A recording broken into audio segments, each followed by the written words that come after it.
वृन्दावनेश्वरी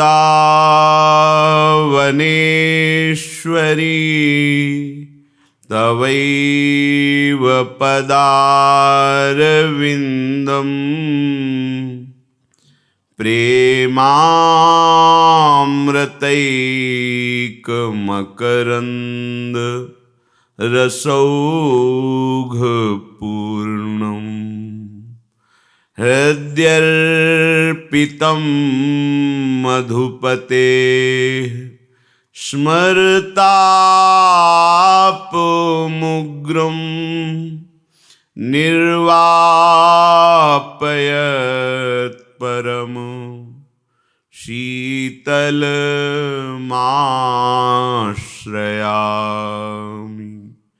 निर्वापयत्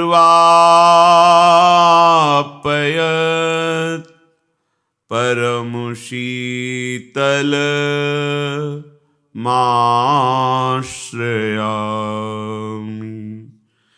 परम सच्चिदानंद घन आनंद समुद्र, प्रेम समुद्र, ज्ञान वैराग्य भक्ति ऐश्वर्य अनंत शक्तियों के स्वामी प्रभु श्री कृष्णचंद्र जी अर्जुन जी को निमित्त बनाकर ऐसा उपदेश कर रहे हैं जिसे हम श्रद्धा विश्वास पूर्वक श्रवण करें, एकाग्रता पूर्वक महत्व बुद्धि रखकर मनन करें और आचरण में उतारें तो इसी जन्म में हमें कुछ नहीं प्राप्त करना, ये अनुभव हो जाए। ध्यान कीजिए, हमें कुछ प्राप्त नहीं करना है, बस जो है उसी का अनुभव करना है। जो नहीं है उसमें आसक्त हो चुके हैं। ये देह नहीं है, इसकी क्रियाएं नहीं हैं, इसके भोग नहीं हैं। अज्ञान से आवृत अंतःकरण होने के कारण जो है वो दिख नहीं रहा, जो नहीं है वो भास रहा है। जैसे रस्सी में सांप भासना, ऐसे ही ब्रह्म में ये जगत भास रहा है, ये शरीर भास रहा है नहीं। ना ये पहले था ना ये बाद में रहेगा। ये शरीर, ये संसार, ये केवल मध्य में भास रहा है। जो भास रहा है वो स्वाप्निक है। उमा कहूं मैं अनुभव अपना, सत हरि भजन जगत सब सपना।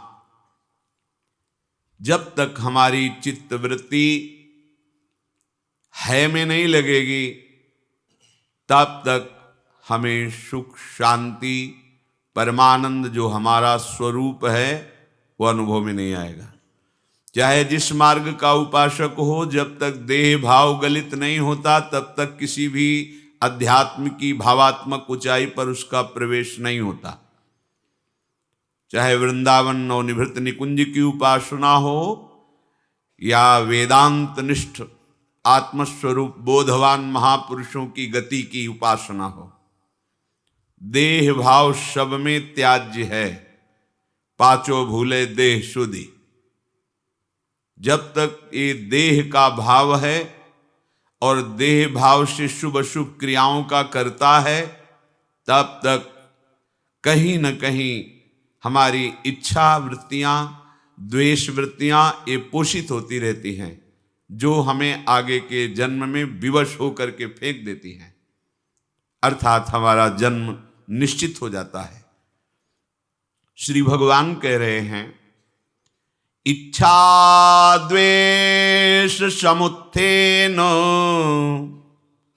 द्वंद्व मोहेन भारत सर्वभूतानि सम्मोहम् सर्गे यान्ति परन्तप। हे भारत, भरतवंशी अर्जुन जी को संबोधन करके श्री भगवान कह रहे हैं, ये इच्छा जब तक रहेगी तब तक सर्गे यान्ति परन्तप, उसका बार बार जन्म मरण होता रहेगा।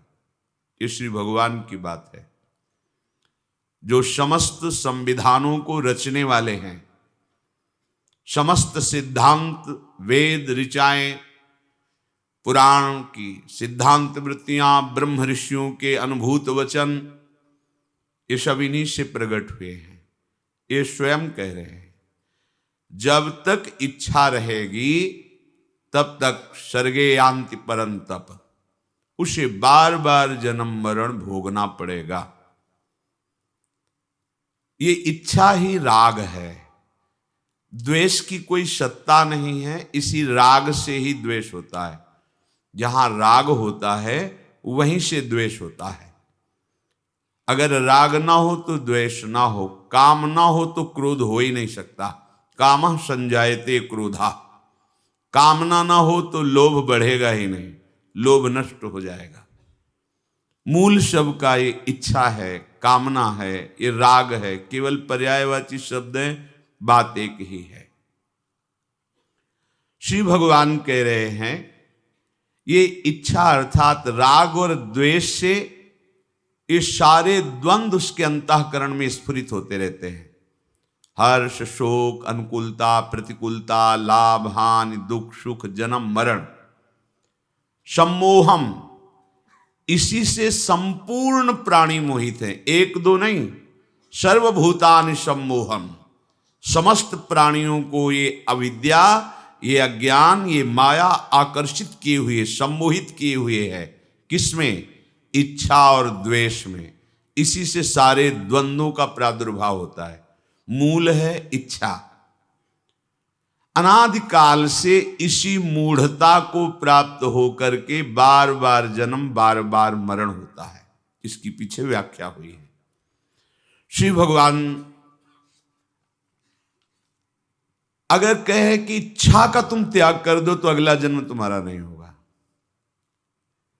ये इच्छा शरीर को लेकर के है। जितनी इच्छाएं आप देख लीजिए, जब तक आप शरीर को मैं या मेरा माने हैं तो आप कहे भले दें कि मेरे अंदर कोई इच्छा नहीं, पर आप इच्छा के ही आधार पर हैं।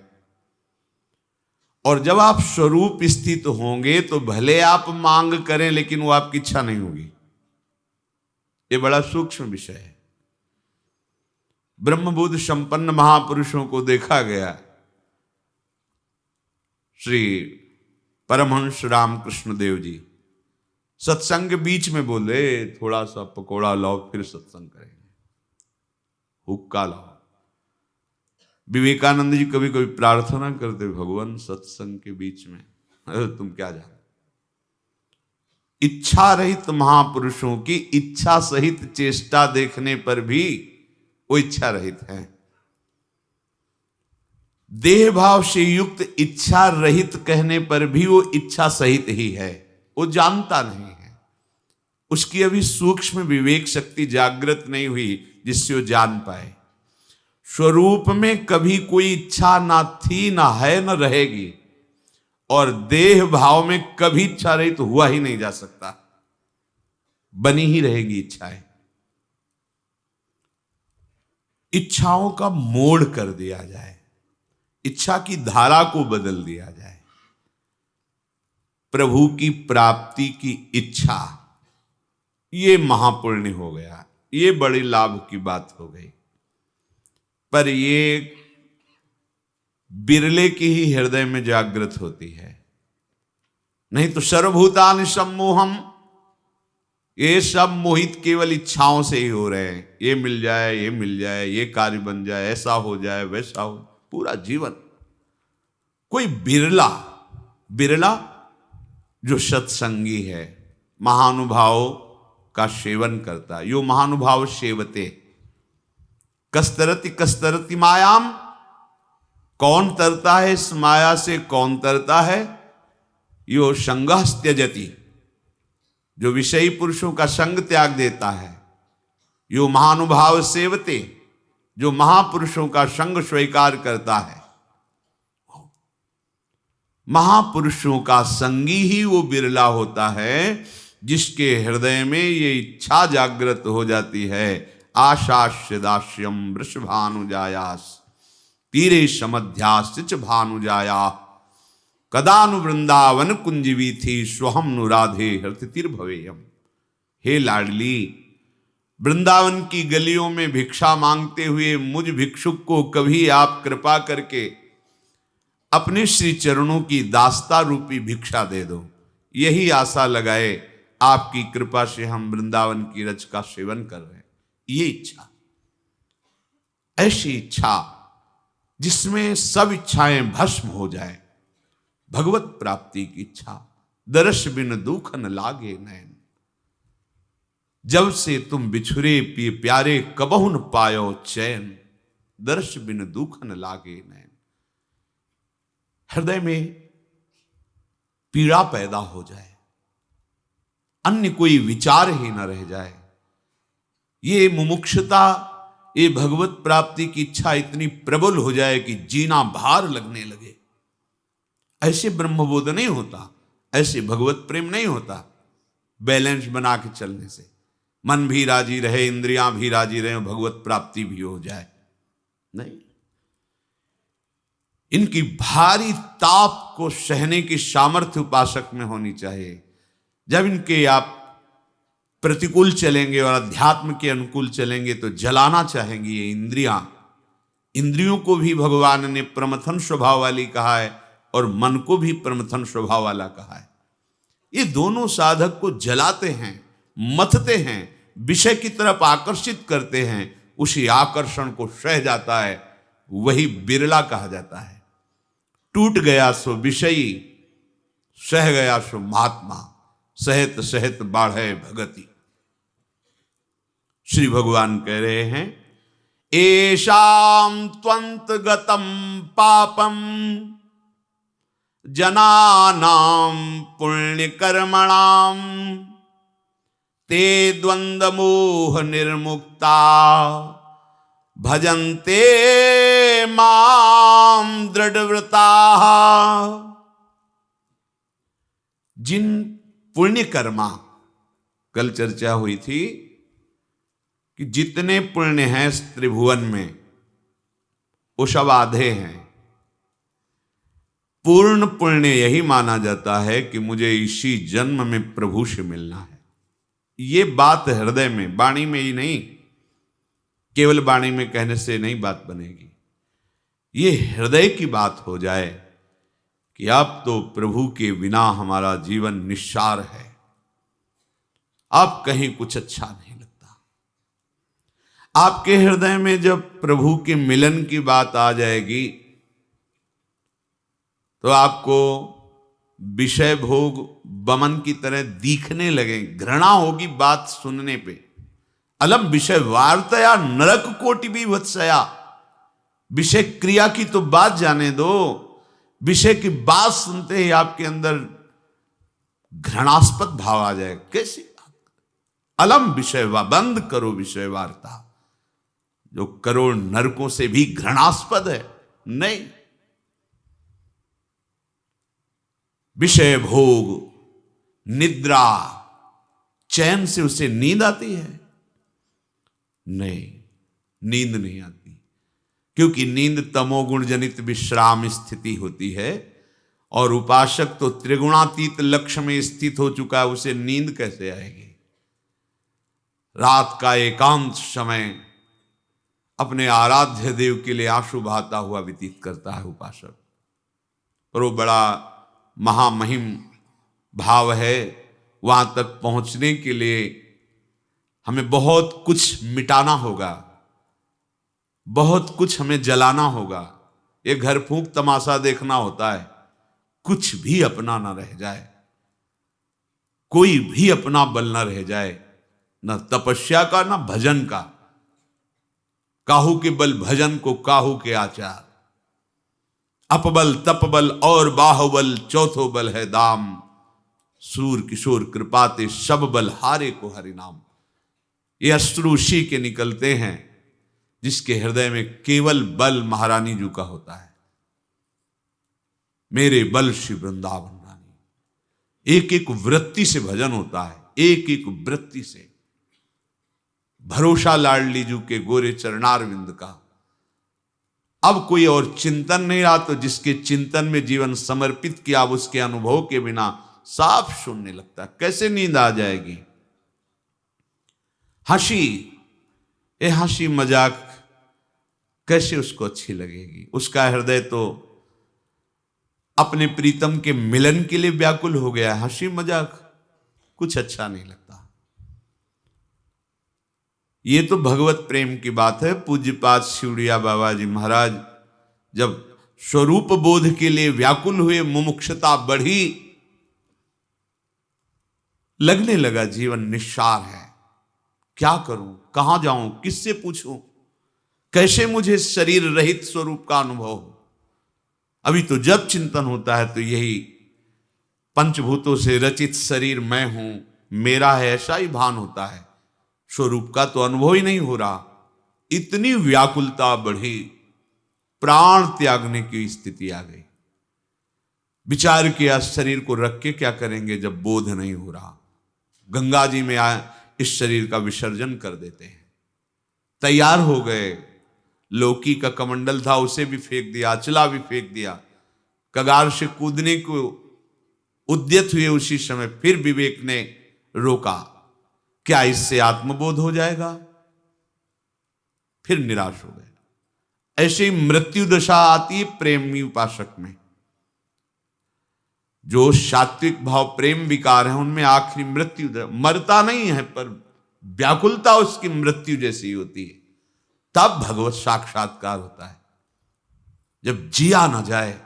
जैसे जल में कोई डुबो दे तो हम श्वास के लिए व्याकुल हो जाते हैं, अब न मिली तो प्राण निकल जाएंगे, बस ऐसी स्थिति। अब न मिली प्रियाजू तो प्राण निकल जाएंगे। ये स्थिति, ये किसी क्रियाओं से नहीं होती है, ये संबंध से होती है। संबंध आचार्य कृपा, गुरु कृपा से होता है। जो हमारी स्वामिनी हैं, जिनकी हम चरण दासता से युक्त हैं, उनको हमने देखा नहीं, उनसे हमने बात नहीं की, हमारा ये आज का भी दिन चला गया, आज की भी रात्रि चली गई, ऐसी व्याकुलता बढ़ती है। पर ये हमारी पाप प्रवृत्तियां और पाप वासनाएं पूर्व से दबी हुई अंदर एक परत की परत लगी हुई है। जो पाप है उसको नष्ट करना सहज है। बहुत विधान है तीर्थों में, अनुष्ठानों में कि ऐसे ऐसे पाप नष्ट हो जाते हैं, लेकिन पाप प्रवृत्ति, पाप वासना जड़ से नष्ट हो जाए, ये केवल प्रभु के ही हाथ की बात है। वही कृपा करके नष्ट करते हैं। यहां प्रभु कह रहे, एशाम त्वंत गतम पापम जनानाम पुण्य कर्मणाम ते द्वंद्व मोह निर्मुक्ता भजन्ते माम दृढ़ व्रताहा। दृढ़ व्रत लेकर के जो मेरा भजन करते हैं वो द्वंद्वों से मुक्त हो जाते हैं, या जो द्वंद्वों से मुक्त हो गए वही दृढ़ता पूर्वक मेरा भजन करते हैं। जो भजन मार्ग में जब चला जाता है तो हमारा हृदय ही हमारे प्रतिकूल होने लगता है, दूसरे की क्या कहे।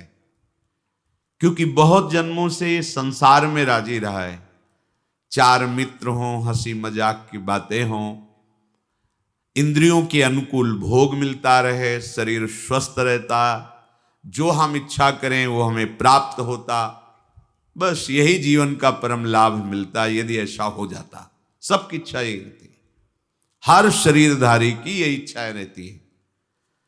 उपासक इन्हीं इच्छाओं का मर्दन कर देता है। हमें किसी क्रिया का फल नहीं चाहिए, हमें किसी क्रिया की पूर्णता नहीं चाहिए। ये आगे चलकर समझ में आएगी आपको बात। हमें किसी क्रियाओं से कोई लेना देना नहीं। जब इस शरीर से नहीं तो इस शरीर की क्रियाओं से क्या लेना देना है। पर ये थोड़ा अध्यात्म की ऊंचाई की बात, इसलिए आपको समझ में नहीं आएगी। जब तक देहाभिमान है तब तक वो जिद बनी रहेगी, हमें एक क्रिया करना है, इस क्रिया का ऐसा, और ये क्रिया संपूर्ण हो जानी चाहिए। नहीं, सुख दुखे समान भाव, लाभ हानि समान भाव, पूर्णता पूर्णता समान भाव, जय पराजय समान भाव, यह हमारा अध्यात्म मार्ग है। दुख सुखे समय कृत्वा लाभा लाभौ जया जयौ, लाभ हो या हानि, पूर्ण हो या पूर्णता, जय हो या पराजय, सुख हो या दुख, हमको इन क्रियाओं से कोई लेना देना नहीं। बस आज्ञा पालन करते हुए समय हम व्यतीत कर रहे हैं। हम क्रिया के फल स्वरूप कुछ नहीं चाहते। शरीर से असत क्रियाएं ना हो इसलिए सत्क्रियाएं हो रही।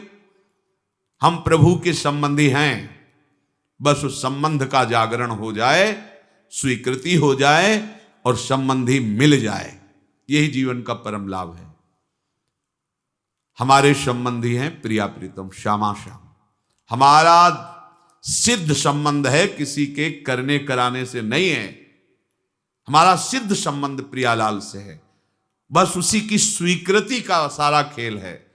उनकी स्वीकृति हमारे हृदय में ऐसे हो जाए कि अन्य स्वीकृतियां सब नष्ट हो जाए। हम करना चाहते हैं स्वीकृति, पर अन्य स्वीकृतियां मिटाना नहीं चाहते, बातें हैं। हम मीरा जी की तरह कहना चाहते हैं मेरे तो गिरधर गोपाल, लेकिन मीरा जी की तरह अन्य संबंधों को मिटाना नहीं चाहते। दूसरों न कोई, देख लीजिए, ये शरीर भी मेरा नहीं है, मन भी मेरा, दूसरों न कोई, मेरे तो गिरधर गोपाल, दूसरों न कोई, न कोई दूसरों। बहुत सूक्ष्म विषय है।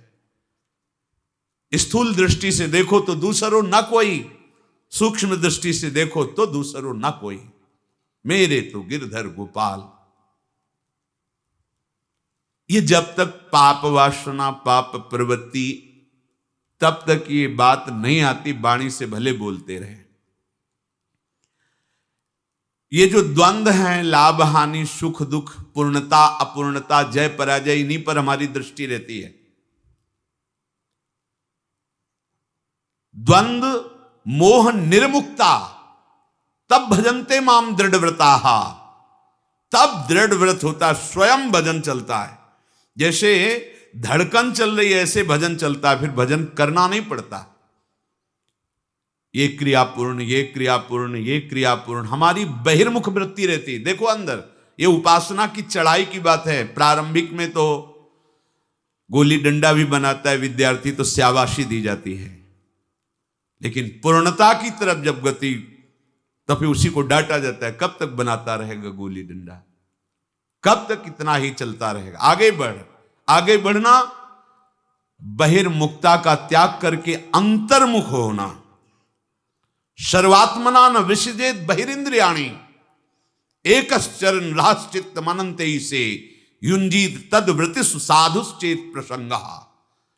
जिनके संग से भगवत प्रसंग का, श्रवणेन्द्रिय में अमृत पान करने का सौभाग्य मिलता, बस केवल उन्हीं महत्पुरुषों का संग।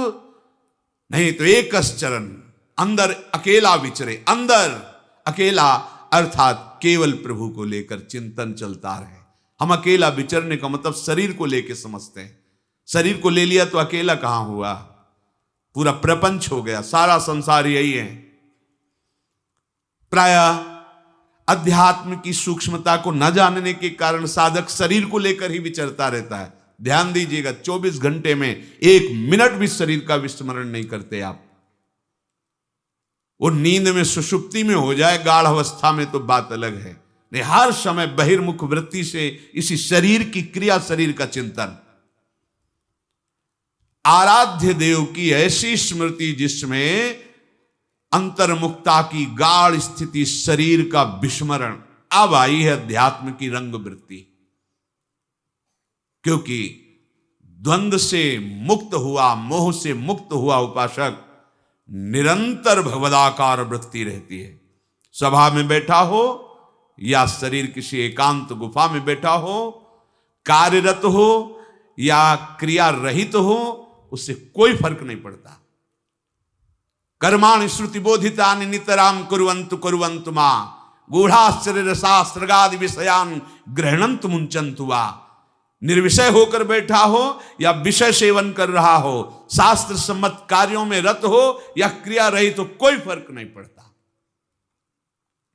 कैर्वा भाव रहस्य पारगमति श्री राधिका प्रेयसः। वो श्री राधा वल्लभ लाल की ऐसी रहस्यमयी प्रीति को प्राप्त हो गया है, इससे कोई फर्क नहीं पड़ता। पर हम बहिर्मुख वृत्ति लिए क्रिया प्रधान शरीर भाव की सारी चेष्टाओं में ही डूबे रहते हैं। आंतरिक जो हमारा संबंधिक भाव है उस तक पहुंच ही नहीं है। जो हमारा भाव देह है वो तो कृपा से प्राप्त होता है। कृपा पात्र अत्यंत बलहीन हो जाता है, कहीं भी अहम का कोई भी स्थान नहीं रह जाता। दैन्यता, सहजता उसका जीवन हो जाता है। तब कृपा से व्यासुवन प्रसाद देह मानसी गढ़े चित, ओ चिदानंदात्म स्वरूप भाव देह का प्रादुर्भाव हुआ, अब खत्म हो गया, यहां मुक्त हो गया। आप कोई भी द्वंद्व उसका स्पर्श नहीं कर सकता। लोक परलोक की कोई वासनाओं से स्पर्श नहीं कर सकती। अब दृढ़ व्रतधारी वो महान भजन में स्थित है। भजया धातु सेवायाम, अर्थात अपने आराध्य देव की सेवा में पहुंच गया भावदेह से। अब भजन शब्द का सही अर्थ प्रकट हुआ। छिन छिन बिहरत संग, छिन छिन निरखत प्रेम भरी, छिन जस कहत अभंग, यह जो कृपा हरिवंश की। त्रपित न मानत नयन कुंजरंध्र अवलोकितन, यह सुख कहत बनैना। कहां हो, कहां वृत्ति है? बहिर्मुख क्रिया प्रधान वृत्ति कहां होनी चाहिए? त्रपित न मानत नयन कुंजरंध्र अवलोकितन, यह सुख कहत बनैना, यह जो कृपा हरिवंश की। हमारी एक एक वृत्ति चिदानंद होकर श्री जी में लगे। अभी तो त्रिगुण के अंतर्गत ही हम पिट रहे हैं। त्रिगुणातीत स्थिति, उपासना के चरम अवस्था के भाव तक पहुंचने के लिए हमें क्रम बाय क्रम आगे बढ़ना होगा। हम जहां हैं वो टिकाऊ स्थिति नहीं है। अगर उसी में संतोष कर लिया तो आगे नहीं बढ़ पाएंगे। जब तक प्रियाजू के चरणों में पहुंचकर श्री चरणों में माथा न रख दे तब तक विश्राम नहीं। ये अंदर बैठा लीजिए। जब तक हमें श्री चरण का स्पर्श न दिखाई दे तब तक हमें चैन नहीं। हमें स्पर्श होना चाहिए। व्याकुलता बढ़ाओ, बहिर्मुखता छोड़ो। इनकी क्रियाओं से कुछ फर्क नहीं पड़ना। कई बार हमने कहा है, सत साधन असत साधन के केवल त्याग के लिए है।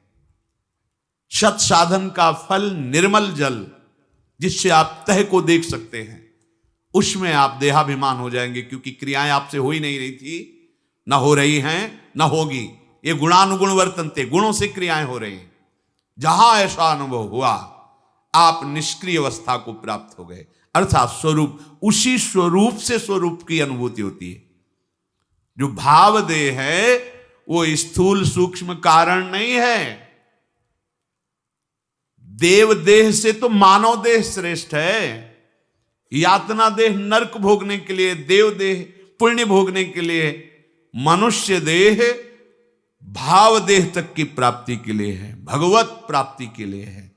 सब देहों से श्रेष्ठ मनुष्य देह, फिर इसके स्थूल देह का त्याग, सूक्ष्म देह के राग का त्याग और कारण देह के राग का त्याग, तब आचार्य गुरु कृपा से भाव देह की प्राप्ति होती है। श्री भगवान कह रहे हैं भजन्ते माम दृढ़, ये स्थिति दृढ़ व्रत हुई। अब नहीं, मन क्रम वचन त्रिशुद्ध सकल मत, हम श्री हित हरिवंश उपासी। वृंदावन में विराजमान सहचरियों के मध्य में श्री अत्यंत सौंदर्य समुद्र महामाधुर्य निधि लाडली लाल के समीप उपासक जीवित शरीर में रहते हुए पहुंच गया। यह नहीं मरने के बाद जाएगा, शरीर रहते हुए। अभी शरीर इस प्राकृतिक देश में चलता फिरता उठता बैठता दिखाई देगा, लेकिन भाव देह स्वरूप से उसी समय जब बाहर कोई क्रिया है उसी समय वो श्री जी की सेवा में है। ये महिमा आचार्य कृपा से उपासक को प्राप्त होती है।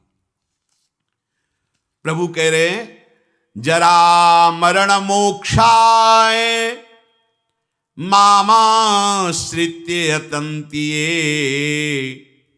ते ब्रह्म तद्विदुः कृत्स्नन् मध्यात्मम कर्म चाखिलम। यही समय है, वृद्धावस्था और मृत्यु से, दुर्गति से अपने को बचा लो। बढ़िया समय है। जरा मरण मोक्षाय, हमारे ऊपर वृद्धावस्था का प्रभाव ना पड़े। बोले हमने तो बड़े बड़े भजनानंदियों के शरीर को वृद्ध होते देखा है। तो शरीर को बोल रहे हैं क्या? वो अपने पे बोल रहे हैं। इस शरीर की वृद्धावस्था का प्रभाव हमारे ऊपर न पड़े, इस शरीर की मृत्यु अवस्था का प्रभाव हमारे ऊपर न पड़े। हम सीधे देहाभिमानी तो हमारे से तात्पर्य शरीर में हो जाता है। हम स्वरूप की बात कर रहे हैं, शास्त्र स्वरूप की तरफ इंगित कर रहे हैं। जो मनुष्य मेरा आश्रय लेकर के मेरी प्राप्ति के लिए बताए गए सिद्धांतों के अनुसार प्रयत्न करता है, उसके उस प्रयत्न को देख करके हम उसको ब्रह्म स्थिति प्रदान कर देते हैं। प्रयत्न से नहीं मिला, पर प्रयास देख करके। जैसे यशोदा मैया लाला जी को बांधना चाहती है, भागी बांधने के लिए।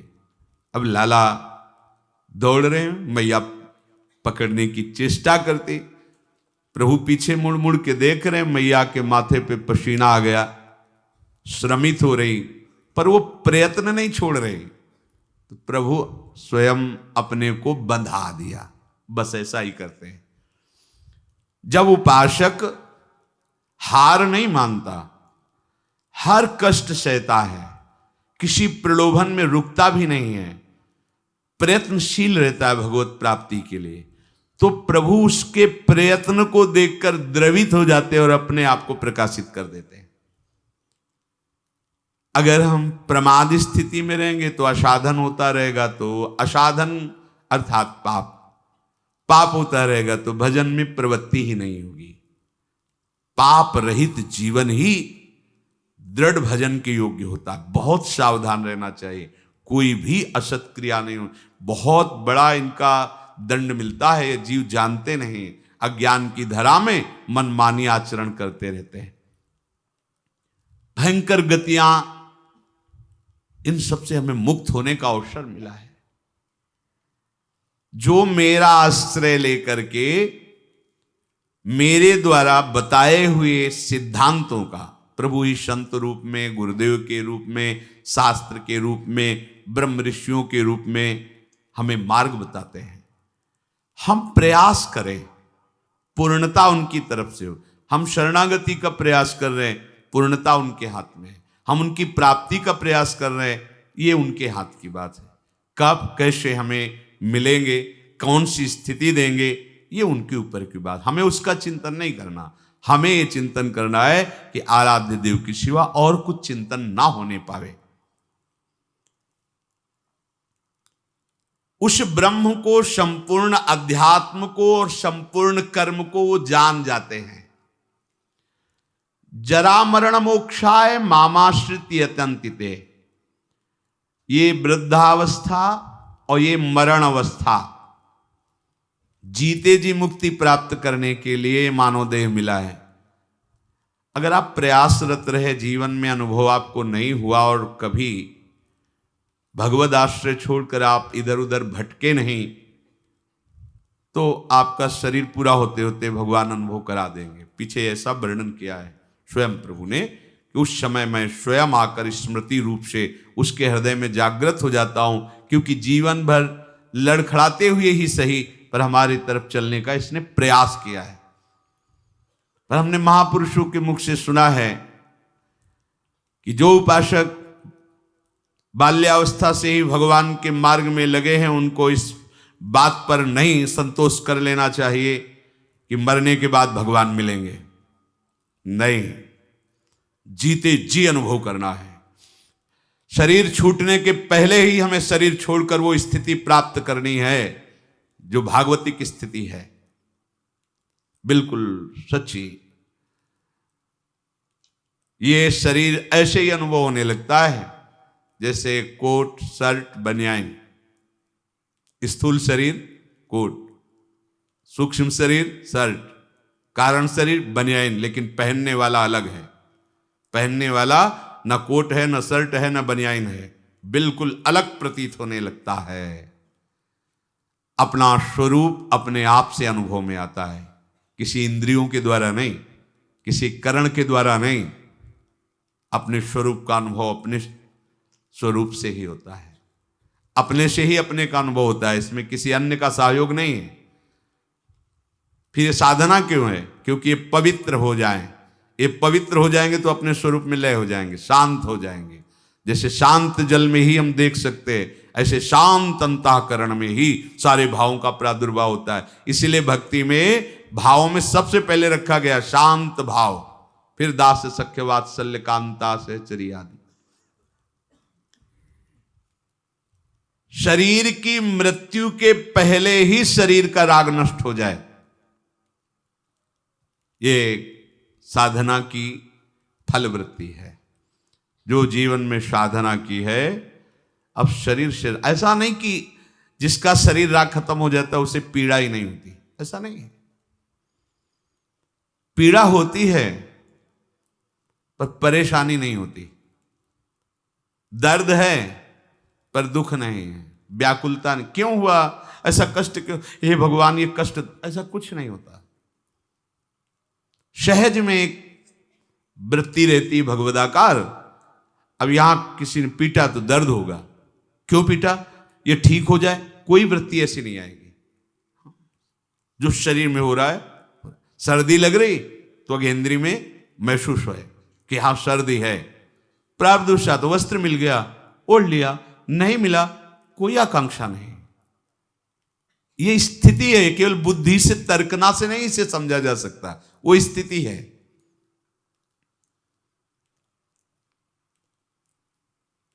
तात्पर्य यह हुआ कि इस मनुष्य शरीर से वृद्धावस्था आने के पहले और मृत्यु अवस्था आने के पहले भगवत प्राप्ति कर लो।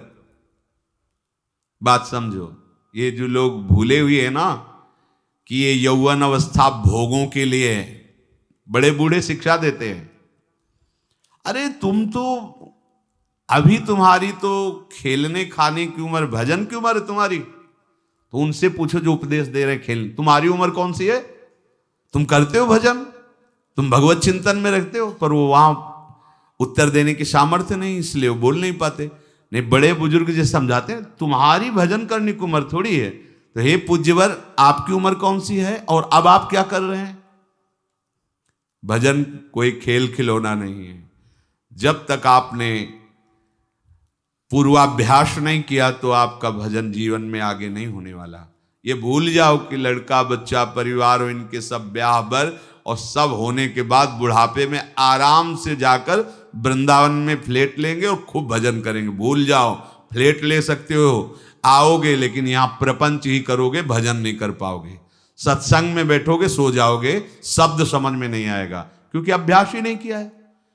चार बूढ़े बैठ करके अपनी बहू और लड़का बच्चा की बातें करोगे, प्रिया प्रीतम की बातें कभी नहीं कर पाओगे। देख लेना, जीवन में देख लेना, यदि जीवन में तुमने भजन का अभ्यास नहीं किया तो वृद्धावस्था में भजन नहीं होगा।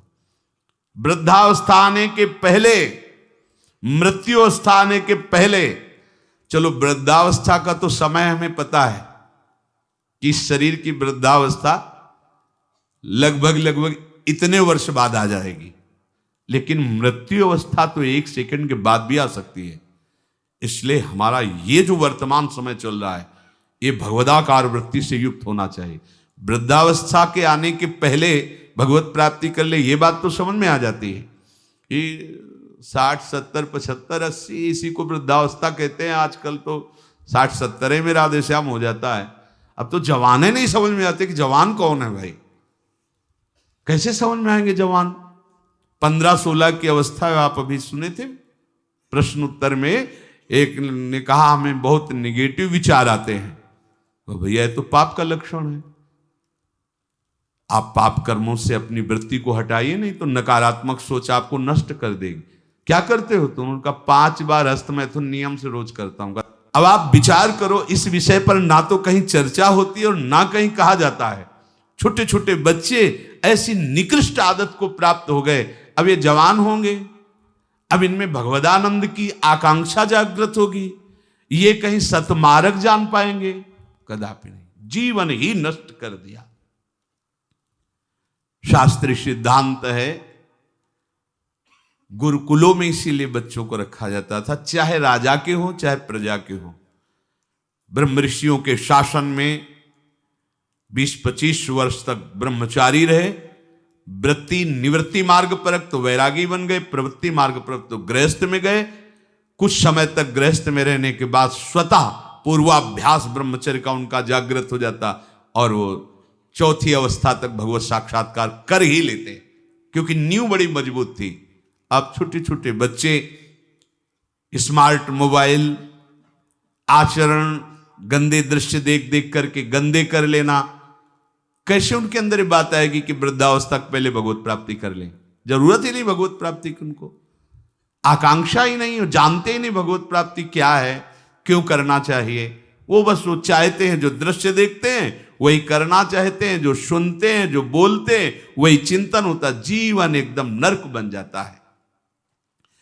भगवत प्राप्ति की आकांक्षा उसके हृदय में होती है।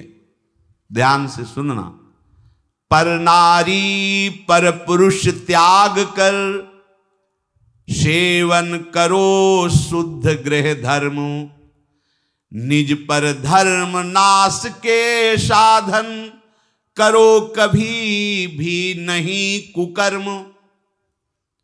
यदि आपको इसी जन्म में उत्तम स्थिति को प्राप्त करना है तो चाहे गृहस्थ हो चाहे विरक्त हो, कभी भी ये विरक्त आश्रम वाले को माताओं बहनों की तरफ कुदृष्टि से भी नहीं देखना चाहिए।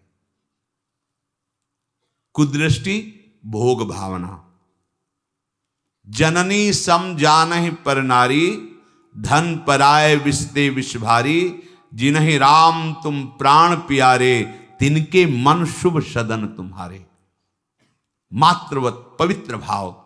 अपने को तो श्री जी की सखिया है, जैसे ललिता, विशाखा, चंपक, चित्रा, तुंग विद्या, रंग देवी, इंद्रलेखा और सखी सुदेवी, सकल यूथ हित सेवी, ऐसे ही चराचर की जितनी शरीर में भावना हम पवित्र कर पाएंगे उतने दोष हमारा नष्ट हो जाएगा।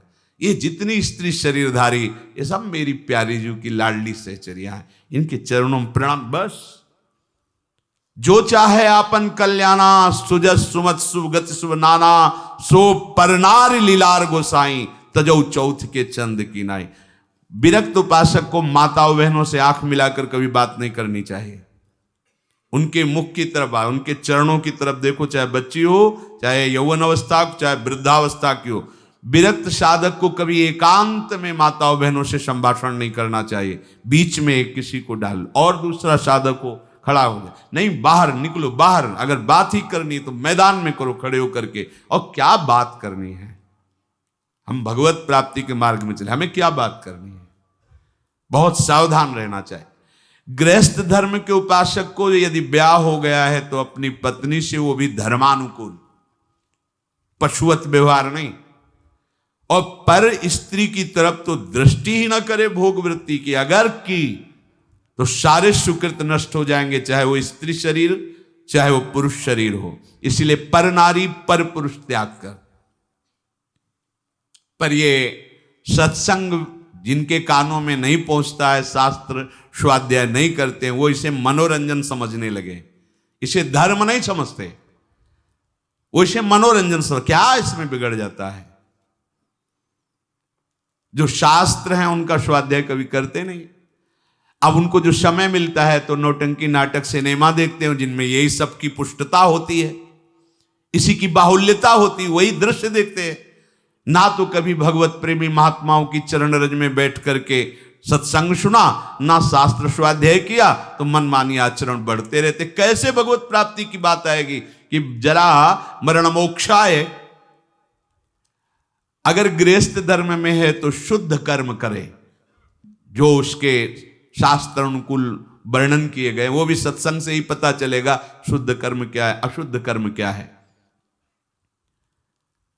जो दूसरे के धर्म का नाश करता है, कुकर्म करता है, वो कभी साधन मार्ग पर कैसे चलने की सोच सकता है। अगर कहीं उनके अंदर थोड़ी श्रद्धा भी बनती है तो भूत प्रेत की पूजा करता, करता जो तामस व्यवहार, अंडे मांस शराब उड़ाता, चोरी का करता व्यापार, रखता मन में वैर द्वेष मद, करता जो हिंसा व्यभिचार, होता घोर प्रेत वो, पाता असहनीय यातना अपार। जरा मरण मोक्षाय नहीं, वो प्रेत बनेगा। प्रेत योनि किसको प्राप्त होती है?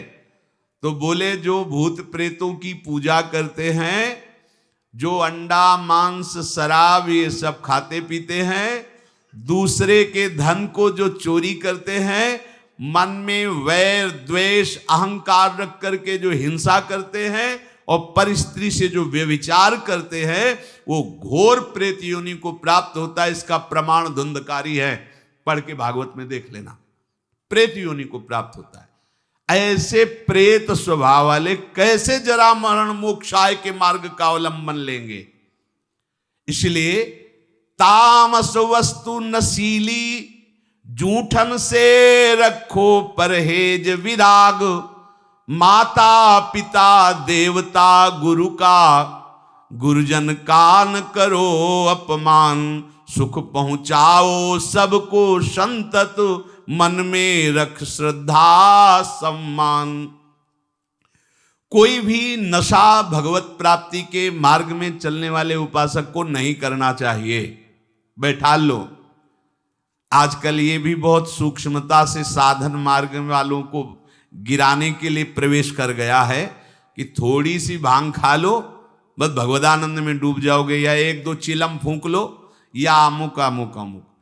हम प्रणाम करते हैं, जो ऐसा करते हैं सिद्ध महापुरुष होंगे, उनको हम प्रणाम करते हैं, पर अपने कच्चे साधकों के लिए या भगवत प्राप्ति के लक्ष्य वालों के लिए हमें कहीं शास्त्र में आज तक नहीं लिखा, कहीं ऐसा नहीं मिला। कुछ लोग उदाहरण देते हैं कि भगवान शंकर भी भांग खाते हैं। भगवान शंकर भांग खाते नहीं, पीते हैं, हलाहल जहर पीते हैं। जगत की रक्षा के लिए समुद्र मंथन में निकला हुआ हलाहल जहर पिया। तुम एक धतूरे का फल खा के दिखाओ तो तुम्हें माने उनकी समानता कर सकते हो। जगत रक्षा के लिए भगवान, और यहां से नीचे उतरने नहीं दिया है। यही है नीलकंठ। तुम एक घूंट पानी आरोक के दिखाओ, एक बूंद पानी चला जाए, खोक खोक करते रहोगे। पूरा हलाहल जहर समुद्र मंथन का यह आरोक लिया है, इसलिए नीलकंठ भगवान उनको कहा गया।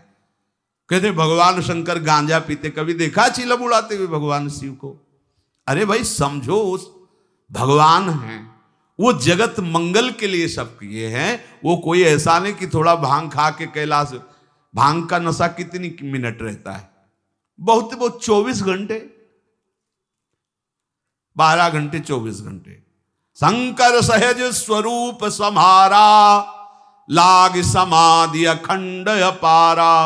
88,000 वर्ष तक की समाधि एक बार में, 88,000 वर्ष। 88 मिनट बैठ के बिना हिले दिखाओ हमें तुम। 88 मिनट बिना हिले डुले पद्मासन लगाओ और 88 मिनट बिना हिले डुले, शरीर कांप जाएगा। महापुरुषों के सत आचरण का तो अनुकरण नहीं करते, और उनकी जो महामहिम जगत रक्षा के लिए वृत्ति, उसको बोलते भगवान शंकर नशा करते। कोई भी तामस वस्तु, नशीली वस्तु अगर स्वीकार करेंगे तो शुद्ध भजन नहीं हो पाएगा। इसलिए जो कर रहे हैं वो सिद्ध है, हम प्रणाम करते हैं। हमारा निषेध करने का कोई बल ही नहीं है। शास्त्र कह रहा है तामस वस्तु नशीली, कोई भी नशा नहीं होना चाहिए साधक के जीवन में। जूठन से रखो परहेज। गुरु की, आराध्य देव की जूठन के सिवा जीवन में किसी और की जूठन नहीं पानी चाहिए।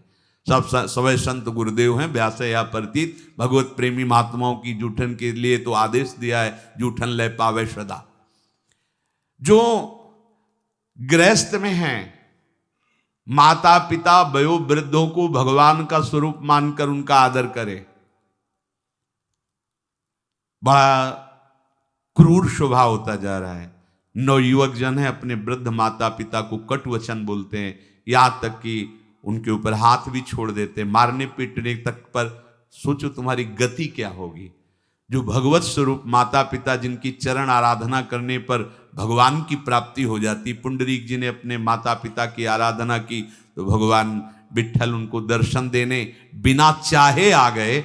ऐसे पूज्यवर जो हमारे गुरुजन हैं माता पिता, यदि हम उनका अपमान करेंगे, उनको गाली देंगे तो हम जरा मरण मोक्षाय मार्ग पर चल पाएंगे? कदापि नहीं। और सदगुरुदेव की अवहेलना, फिर तुम्हें परमार्थ की पगडंडी मिल जाएगी? कदापि नहीं। सुख पहुंचाओ सबको संतत, मन में रख श्रद्धा सम्मान, सब में भगवत भाव कर कर सुख देने की भावना। बुरे संग का, बुरे व्यसन का कभी न रखो मन में मोह, काम लोभ को छोड़ करो सब जीवों पर स्वाभाविक छो। जैसे कर्म किए जीवन भर, जैसे मन में रखे विचार, अंतकाल भाव मनुज का होगा उसके ही अनुसार। बहुत सुंदर बात कह रहे हैं पूज्य भाई जी महाराज। यदि तुम बुरा संग करोगे, बुरा नशा करोगे, बुरे भाव रखोगे, काम लोभ आदि में आसक्त होकर चेष्टा करोगे, भोग वासना करोगे, तो क्या होगा? बोले जैसा जीवन तुम व्यतीत करोगे फाइनल में तुम्हारे पास वैसा ही निर्णय आएगा। क्या? अंतिम समय वही कर्म छा जाएंगे। जो बुरे कर्म किए हैं वही छा जाएंगे। अगला, जैसे जरा सी वृत्ति मृग में लगी तो मृगाकार वृत्ति होने के कारण अगला जन्म मृग का हो गया। आपने तो कितनी जगह ममता की हुई है, कितनी जगह। क्या होगा अंत समय में? जरा मरण मोक्षाय के मार्ग में चलने वाले उपासक को बहुत सावधान रहना चाहिए। अंतकाल का भाव मनुज का होगा उसके अनुसार। जो जीवन में तुम कर रहे हो अंतिम में वही भाव तुम्हारे आएगा। यदि भजन कर रहे हो तो सदगति, और अगर बुरे आचरण संसार में फंसे हो तो दुर्गति। तदानुसार ही सदगति दुर्गति होगी उसे प्राप्त अनिवार्य। अतः रखो प्रतिपल ही मधुमय, भगवद स्मृति में हृदय उदार। अपने हृदय को निरंतर भगवद स्मृति में लगाए हुए ही कार्यरत रहो। अगर आप इसको भगवद स्मृति को छोड़ते हैं कि आगे हम कर लेंगे, तो आगे नहीं होने वाला। मृत्यु समय की अनुपम सेवा, मन से दूर करे संसार। हमें मृत्यु बनानी, मृत्यु को महोत्सव बनाना है। हमारा आखिरी समय होना चाहिए। तो बोले इसके लिए क्या करो? संसार का चिंतन छोड़ना होगा। संसार का चिंतन छोड़ोगे तो तुम्हारी मृत्यु महोत्सव हो जाएगी। और इस पर कोई सोच नहीं रहा। सारी सोच आज की है, आज की। वर्तमान को भोगों में कैसे हम डुबोएं। आज हमें अच्छा खाने को मिले, खूब हंसी मजाक करने को मिले, मन के अनुसार भोग भोगने को मिले, तो आज का दिन बढ़िया मंगल। कल क्या होगा देखा जाएगा। यह है मूढ़ता। उपासक क्या सोचता है? मेरा अंतिम समय बढ़िया जाए। क्या? प्राणनाथ प्रीतम के चिंतन में, उनके ध्यान में, पावन चरण रज का स्पर्श करते हुए हमारा शरीर छूटे, हम प्रियालाल को प्राप्त हों। भगवान कह रहे हैं जैसे भूत प्रकृति मोक्षम, संपूर्ण पंचभूत और प्रकृति इसके कार्य, अगर इनसे आप अपने को बचा लें तो जरा मरण मोक्षाय की पदवी पर आ जाएंगे। जरा और मृत्यु इन्हीं से होती है। किलसे? पंचभूत रचित शरीर और इनकी प्रकृति, इनकी क्रियाएं। बड़ा सूक्ष्म विषय है। जरा मरण से अभी तुम्हें मुक्ति मिल जाएगी यदि शरीर और शरीर की क्रियाओं से अपनापन हटा दो। बड़ा कठिन है। क्या करें? बहुत सरल है। ऐसे हो जाओ, आत्मसमर्पण कर दो आराध्य देव को। हम शरीर से दाग नहीं हटा पा रहे, इतना विवेक प्रबल नहीं हो रहा, क्रियाएं हम भगवतिक नहीं कर पा रहे, इतनी पवित्रता हृदय में नहीं, तो एक सिद्धांत देखो, शास्त्रों में बहुत कृपा करके वर्णन किया गया है। अनेक जन्मों की आदतों से, इस जन्म की आदतों से, संग से, अहंकार से, इंद्रियों से, वृत्तियों से जो कुछ भी हो रहा है, वो सब परम पुरुष आदि पुरुष प्रभु श्री हरि को समर्पित कर दो। आप भगवत प्राप्ति के मार्ग में अग्रसर हो जाए। इससे बढ़िया और बात क्या हो सकती है? ये करो, ये न करो, ये नहीं, यत करोषि, जो भी कर रहे हो, ये तो सर्वाणि कर्माणि मयि सन्न्यस्य मत्पराहा, मेरे परायण होकर जो भी तुम्हारी क्रिया हो रही है वो मेरे को अर्पित कर दो। यत करोषि, जो कर रहे हो कुछ तो करो, कोई सिद्धांत तो पकड़ लो। आज से नियम ले लो कि हमारा कोई भी 24 घंटे का समय भगवद अर्पित बिना हुए नहीं हम छोड़ेंगे उसे। अगर शयन में जा रहे हैं तो जागृत का पूरा हिसाब प्रभु के चरणों में दीजिए, और शयन के बाद जब जगिए तो पूरा शयन दीजिए प्रभु को। प्रभु 10 बजे सोए थे, अभी 1 बजे 2 बजे जो जगे, तो प्रभु ये समय आपके चरणों में समर्पित है, इसमें जो हम नींद में हुए या जो भी नाम जप किया, जो प्रभु आपके चरणों में। अब फिर सुबह जागृत में ये विचार करते रहो, ये क्रियाएं सब प्रभु की प्रसन्नता के लिए हो रही, नाम जप करते रहो, हर क्रिया प्रभु को अभी कुछ ही दिनों में आप देखना आपकी आध्यात्मिक विचार शक्ति बढ़ जाएगी, आपका विवेक पवित्र हो जाएगा। पर ये अभी 1-2 दिन करोगे फिर भूल जाओगे। भूलो नहीं, अगर भूलते रहोगे तो ज्यादा समय नहीं अपने लोगों के लिए पास। ये बहुत डींगे हाँकते हैं हम, अभी बड़ा समय। ब्रह्मा जी के देश में, ब्रह्मलोक में, ऐसे कमल की पंखुड़ी में ऐसे छेदो तो अपने यहाँ का 1 वर्ष हो जाता है।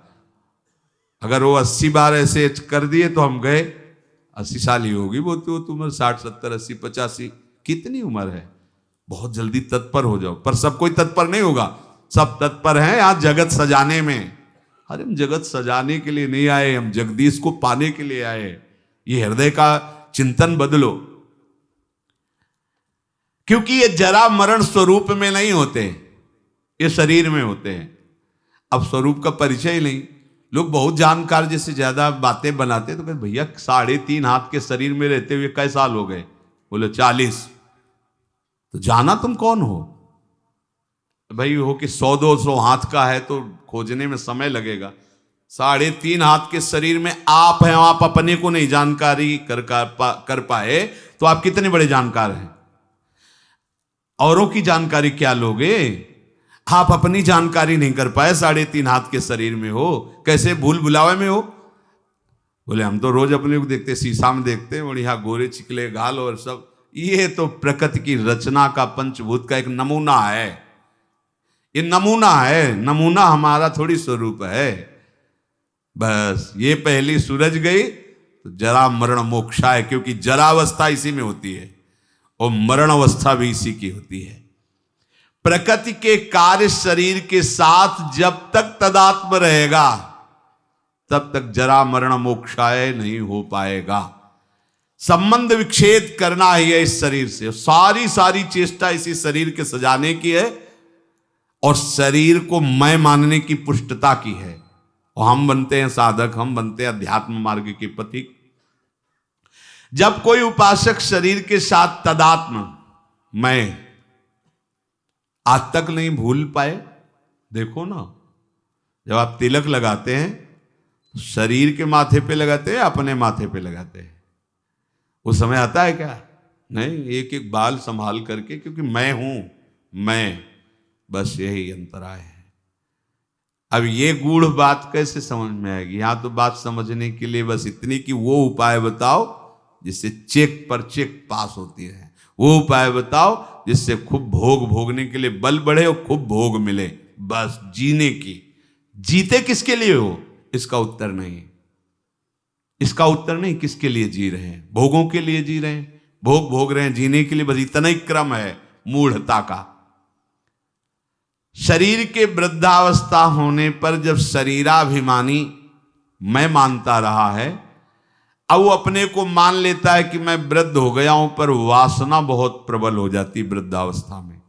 पहले हमको ये भ्रम था कि ये जितने विकार हैं जवानी के हैं, इसके बाद शांत हो जाते होंगे। फिर बाद में अन्य वृद्धजनों से बात करके और शास्त्रों से पता चला कि यदि 40-45 की अवस्था, पूज्य पंडित श्री गया प्रसाद जी की वाणी, 40-45 वर्ष की अवस्था तक आपने अपने विकारों पर विजय प्राप्त नहीं की तो आगे और भयंकर रूप धारण कर लेंगे।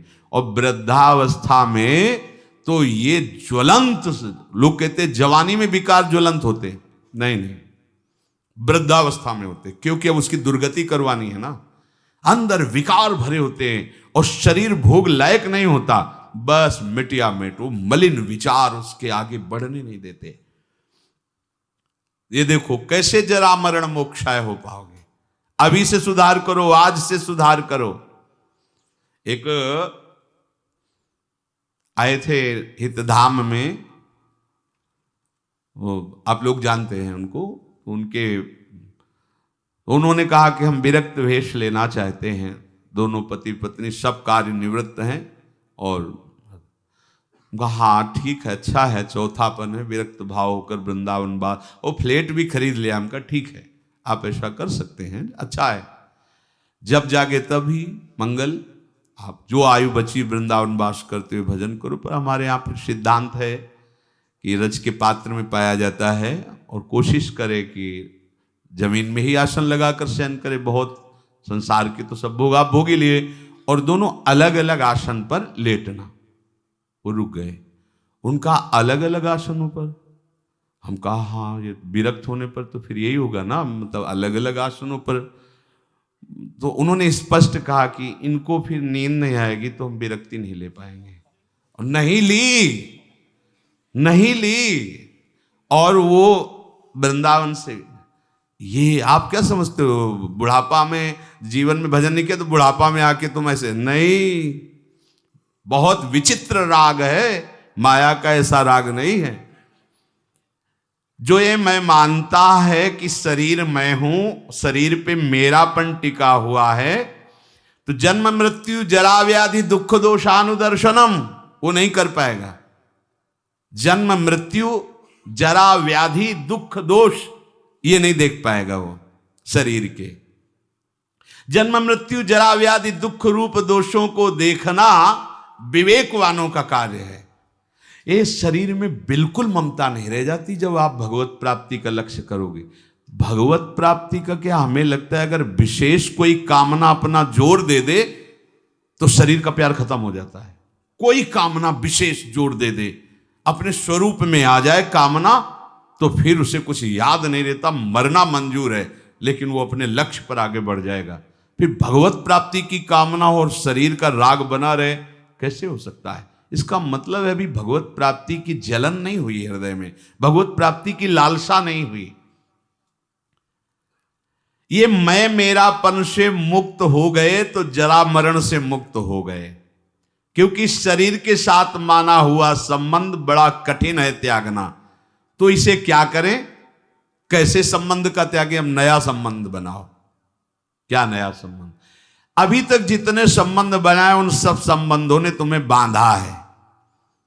भगवान कपिल देव जी कहते हैं कि ये आसक्ति ही जगत के बंधन का कारण हुई, और हे मां, अगर यही आसक्ति भगवत प्रेमी महात्माओं से हो जाए तो मोक्ष का खुला हुआ द्वार है। हमें संबंधों ने ही बांधा है, शरीर संबंध, शरीर संबंधी भोग, शरीर संबंधी रिश्ते नाते। अब हम एक संबंध और प्रकट करते हैं, अपने आत्मस्वरूप गुरुदेव का।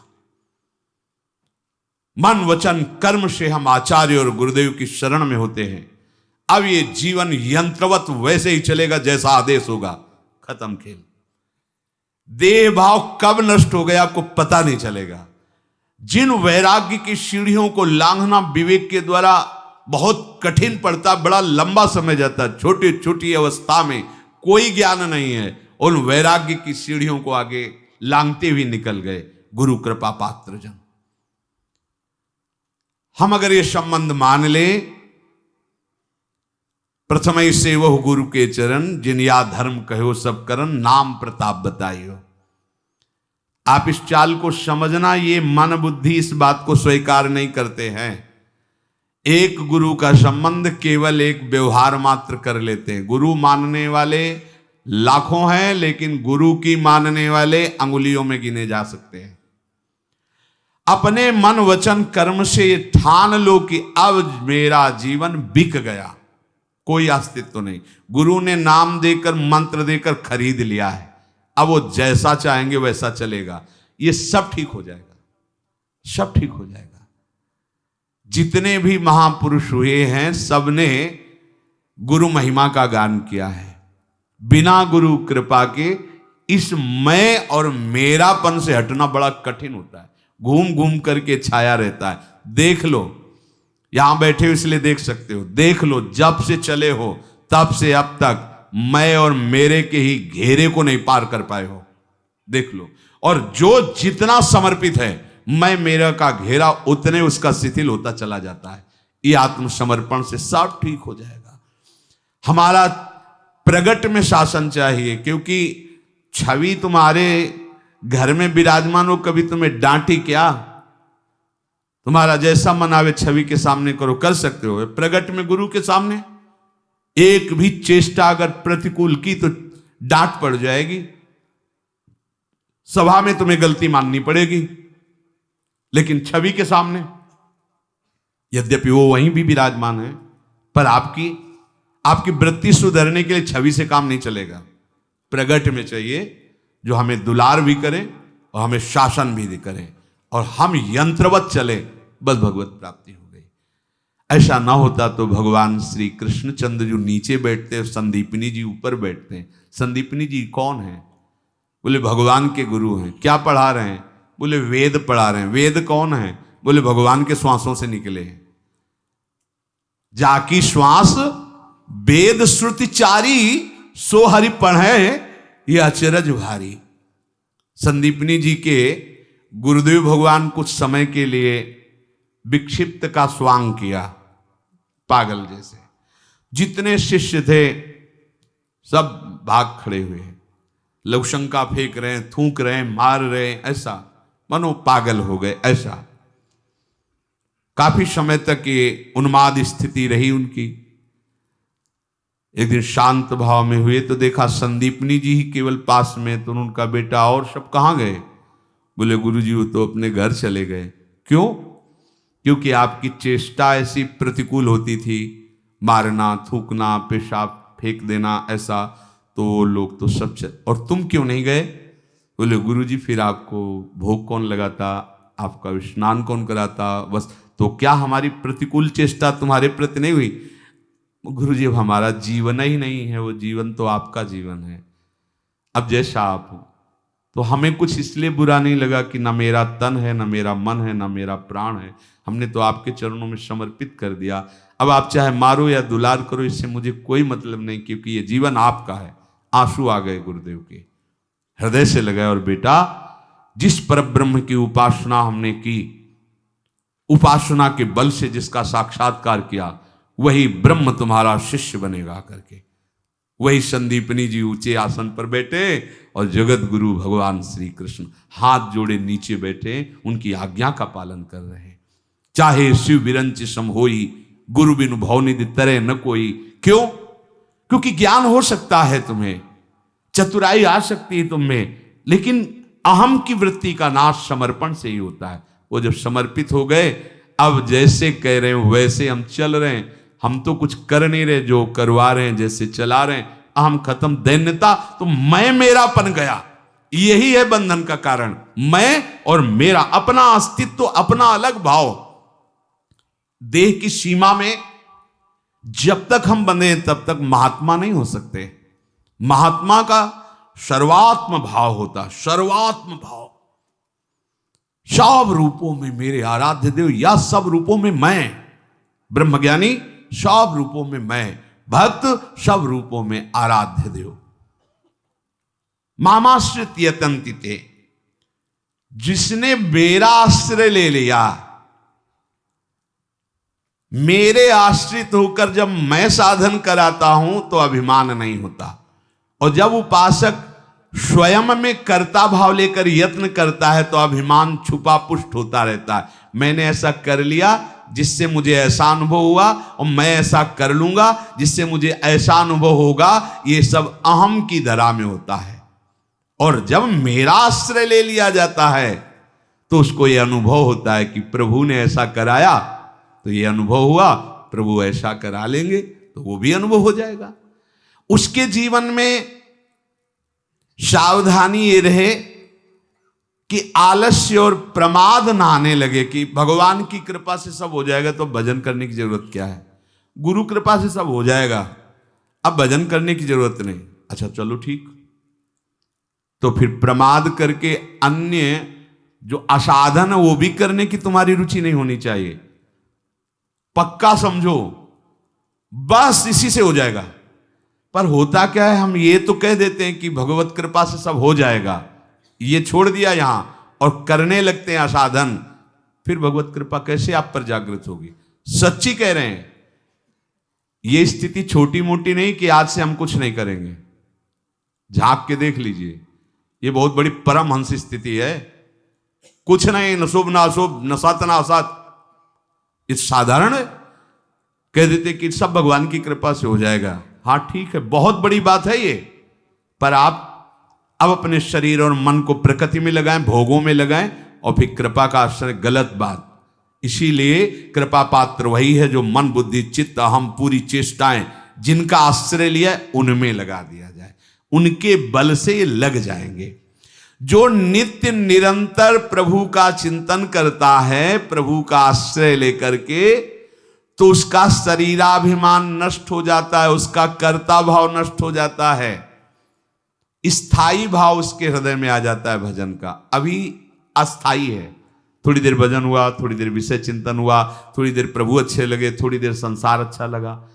भगवद आश्रय लेकर हमारे हृदय में जो अब साधन की वृत्ति आ रही मेरे प्रभु दे रहे हैं, उनकी कृपा से हो रहा है, ऐसा मानकर पूरा प्रयत्न भजन में लगा दे तो देहाभिमान गलित हो जाता है, देह भाव रहित हो जाता है, स्थायी भजन की प्रवृत्ति जागृत हो जाती है। अगर अहम है तो साधना करने पर उसको भगवत प्राप्ति नहीं होती, क्योंकि अहम ही मूल है। शरीर और संसार में थोड़ा भी महत्व है तो अहम है, उतनी ही भगवत प्राप्ति में देरी है जितना अहम है। यह सूक्ष्म विषय है। इन बाधाओं को दूर करने के लिए आत्मसमर्पण अत्यंत आवश्यक है। संसार की स्वतंत्र सत्ता नहीं है, शरीर की स्वतंत्र सत्ता नहीं है। विचार करो, ये यंत्रवत वैसे ही माया से चल रहा है, यंत्रारूढ़ानिमम माया। तुम वैसे भी कुछ नहीं कर रहे हो, त्रिगुण माया के द्वारा हो रहा है। अब तुम ये स्वीकार कर लो कि प्रभु का मैं हूं, तो माया से त्रिगुणातीत भाव की तरफ आप बढ़ जाओगे। जो प्रभु का आश्रय लेकर के प्रभु के बल से यत्न करता है, उसका अहम गलित हो जाता है और प्रभु की कृपा से उसका साधन तीव्र हो करके उस जरा मरण मोक्षा स्थिति को प्राप्त हो जाता है। वो वृद्धावस्था और मरण अवस्था का प्रभाव जहां पड़ता है उससे ऊपर हो जाता है। कोई भी प्रभाव से दुखी असुखी नहीं कर सकता। इसलिए भगवद आश्रय लेकर निरंतर भगवत कृपा से भजन का प्रयास करते रहो। प्रभु बड़े कृपालु हैं, प्रियाजू बड़ी कृपालु हैं। हमारा प्रयास विफल नहीं होगा, हमारा भजन का प्रयास व्यर्थ नहीं जाएगा। निश्चित इसी जन्म में हमारा देहाभिमान गलित होकर भगवत चरणारविंद का प्रेम प्राप्त होगा। ऐसी दृढ़ आशा रखो। शेष चर्चा आगे। श्री राधा वल्लभ लाल।